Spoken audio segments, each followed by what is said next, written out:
Saudara, Aliansi Ekonomi Indonesia meminta pemerintah ambil langkah tegas untuk menyelamatkan kondisi ekonomi Indonesia yang berada dalam kondisi darurat.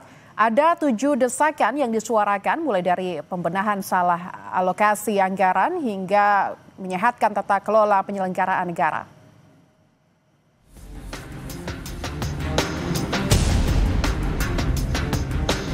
Aliansi Ekonom Indonesia yang terdiri dari ekonom dan pemerhati ekonomi menyampaikan 7 desakan darurat ekonomi. Desakan ini adalah akumulasi dampak dari kebijakan ekonomi pemerintah yang membuat rakyat makin timpang.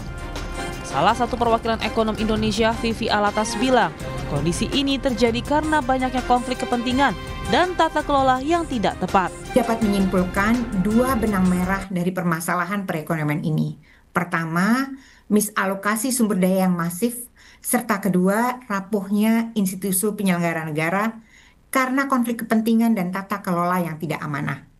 Menimbang masalah tersebut dan riuhnya persaingan tidak sehat antar elit politik dalam proses bernegara, kami menekankan darurat perbaikan yang nyata atas kesejahteraan masyarakat. Dalam kapasitas sebagai ekonom profesional dan akademisi di bidang ekonomi yang mengemban amanah untuk menyuarakan kesulitan perekonomian yang dirasakan rakyat, dan dengan bela rasa pada kehidupan masyarakat, kami menyampaikan beberapa desakan penting dan genting untuk dapat ditindaklanjuti secara serius oleh berbagai perangkat negara.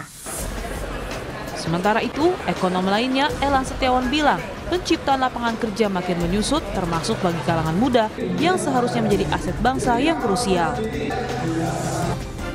7 desakan darurat ekonomi yang disuarakan ialah perbaiki secara menyeluruh misalokasi anggaran yang terjadi dan tempatkan anggaran pada kebijakan dan program secara wajar dan proporsional.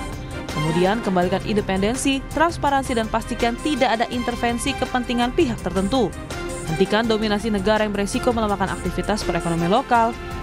Deregulasi kebijakan, perizinan, lisensi, dan penyederhanaan birokrasi termasuk pencabutan TKDN. Prioritaskan kebijakan yang menangani ketimpangan dalam berbagai dimensi.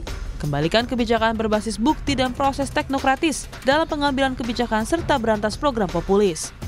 Dan terakhir, tingkatkan kualitas institusi, bangun kepercayaan publik, dan sehatkan tata kelola penyelenggara negara. 7 desakan ini bukan datang secara tiba-tiba. Para ekonom pun menegaskan gelombang protes publik harusnya menjadi alarm atas kondisi ekonomi nasional hari ini. Vicky Kwen, Tim Liputan, Kompas TV.